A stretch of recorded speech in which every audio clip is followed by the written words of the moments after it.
Hi guys, magandang araw po sa ating lahat. So ayan, may nakunan po tayo ng video ngayon. Isang spider po, isang gagamba, gumagawa po ng kanyang bahay. Ang sipag-sipag, hindi talaga niya yan tinantanan hanggang sa matapos. Abangan niyo po yan hanggang sa matapos po yung paggawa ng bahay niya. Sana ganyan lahat ng mga tao, hindi quitters.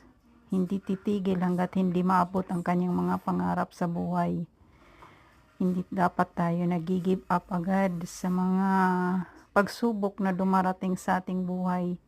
Dahil ang mga pagsubok, ang mga kahirapan ay talagang kakambal na po natin yan habang nabubuhay po tayo. Sana maging katulad tayo ng spider, never quit hanggang sa matapos ang paggawa ng bahay niya. Ganon din dapat tayo hanggang sa maabot ang ating tagumpay. Have a good day!